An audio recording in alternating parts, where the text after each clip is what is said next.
Hello guys, welcome back to my YouTube channel. My name is Yasser Ahmed.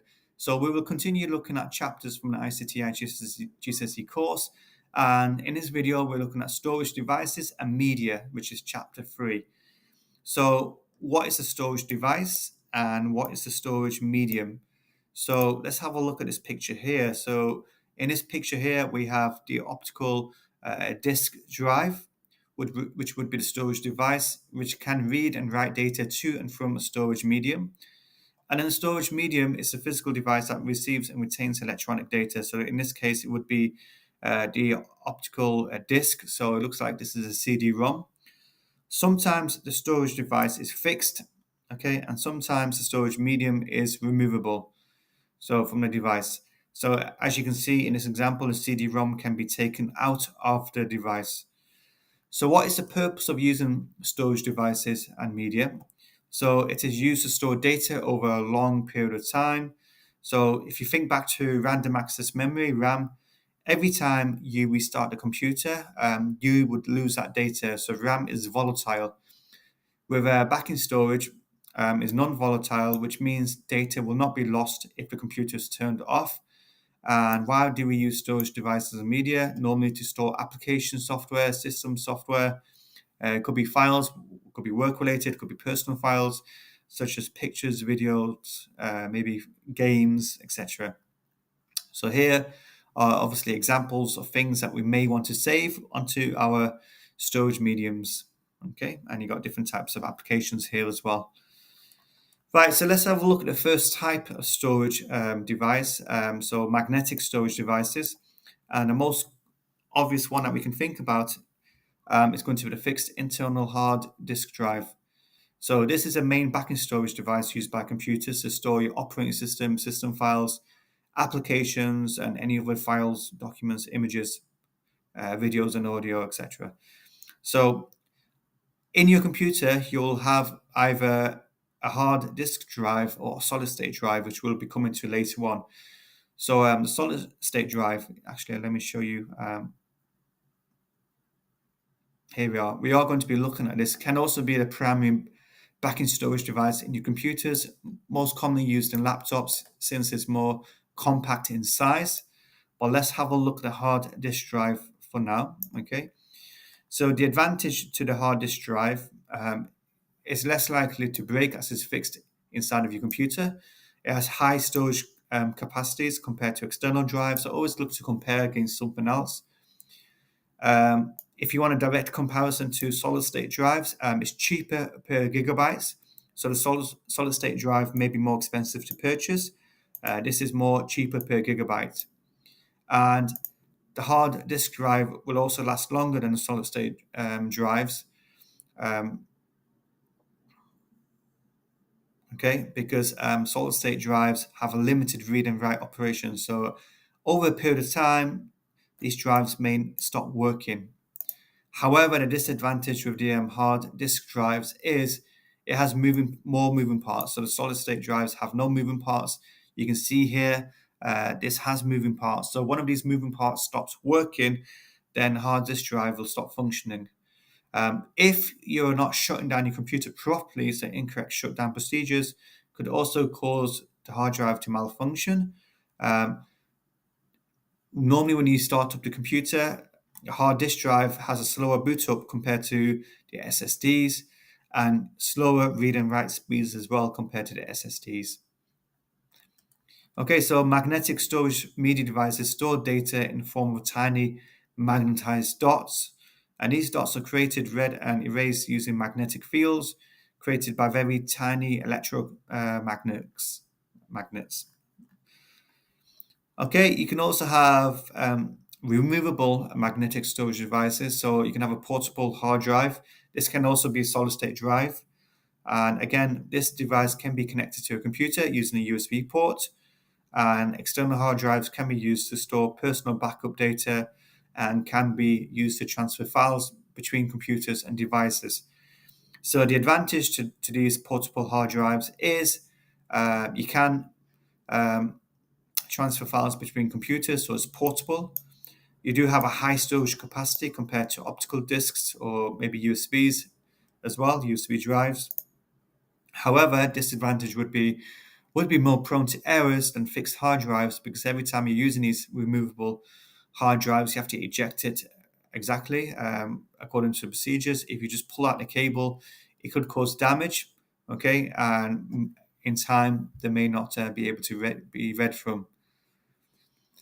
Also, magnetic tape drives, and these are used where companies are required to back up large amounts of data, and they would use magnetic tapes.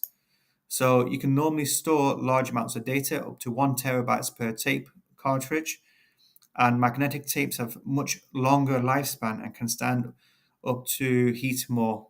Okay, so this is used if we're backing up huge amounts of data. However, the disadvantage would be you would need a special piece of equipment to record and read the data on a tape, and it would be slower to find the data. So obviously you can see here you've got a storage device, and then you've got a storage medium. So these tapes will be inserted into the device and can be used to record and back up large amounts of data.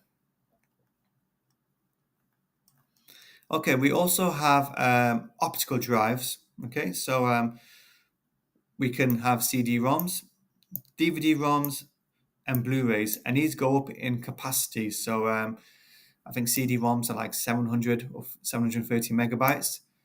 Okay, DVD-ROMs could be up to 4 gigabytes, or slightly over, and then Blu-rays can be, maybe over 100 gigabytes. So why would you use a Blu-ray? Maybe you have a high definition movie that you want to watch. DVDs would be used if you're just watching a movie in a standard format. CD-ROMs would be used, for example, for an audio CD. So an optical disc drive is a device that reads data from and writes data to CDs, DVDs, and Blu-rays. So you can see the storage devices here. And data is read by bouncing a laser beam off the surface of the storage medium. So storage medium will be the discs. So optical storage devices save data as patterns or dots. And let's have a look at CD-ROMs. So CD-ROMs are read-only. So CD-ROMs are normally used to store audio CDs, maybe software applications, device drivers. So if you get a printer, you want to install it so it can function with your computer, you may need to install a software onto your computer so the printer or scanner or external hard drive devices can work. So what's the advantage for using a CD-ROM? It holds more data than floppy disks. Obviously, nowadays, no one's using the floppy disks. It's cheaper than hard drives and USBs, compatible with audio systems.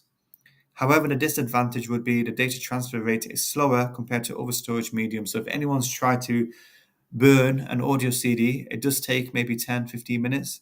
It's not robust. So obviously, if you drop it or in time, if it gets scratched or damaged, it may not be readable. And that applies for all of these discs, actually, the CD-ROM, DVD, and Blu-ray. So what are the DVD discs used for? So they're used to store DVD movies, software applications again. Obviously, when applications are greater in size, then you use DVDs instead, and computer games. And the advantage of using a DVD would be it holds more data than CD-ROM, can store larger applications, and videos can be of higher resolutions. So again, copying data onto a DVD would take a longer time. The transfer rate is slower compared to other storage medium, like a external hard drive or a USB drive.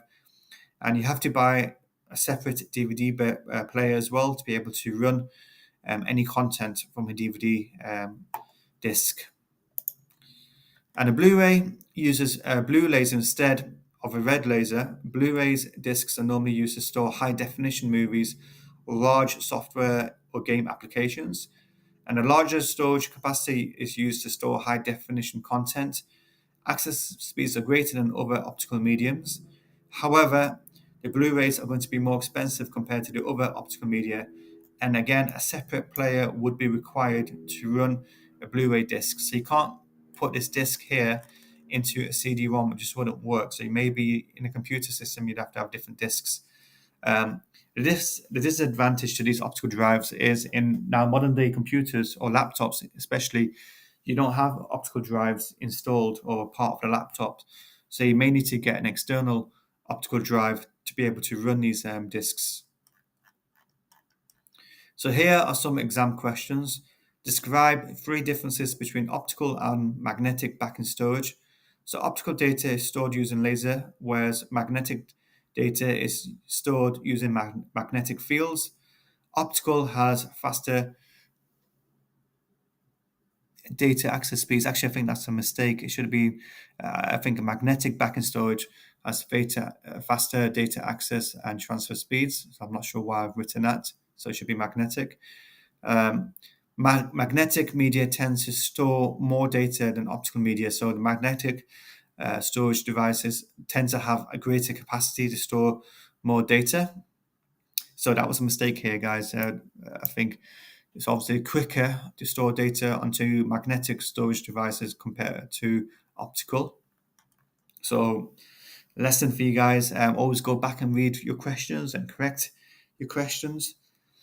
Let me just have a look here, just before we move on to the next part. So another typical exam question would be compare and contrast the use of optical discs and the use of fixed magnetic drives to store data. So optical discs such as CDs, DVDs, and Blu-ray discs are read from and written to using a laser beam. Magnetic discs are read from and written to using read-write heads. Both have direct access. However, more time would be taken to write to an optical disc compared to a magnetic disc due to slower access and transfer rates, and that's what we basically discussed here. Optical discs are more portable and cheaper to buy. However, they are more prone to damage as they can easily be scratched or broken. Magnetic discs, however, have a higher capacity to store more information. Optical discs are used to store videos, music, software. In contrast, magnetic discs store installed applications, system, and user files. So if you are answering these types of questions, try and go back and forth, try and explain what the optical discs would be used for, and then obviously give examples of how magnetic discs would also be used, so your hard drives, for example. Okay, guys, join me in the next video, and what we'll do is we'll start from solid state drives, okay, and we'll have a look at some of these examples. Okay, so please drop your comments below. I hope this was useful, and join me in the next video. Thank you. Bye-bye.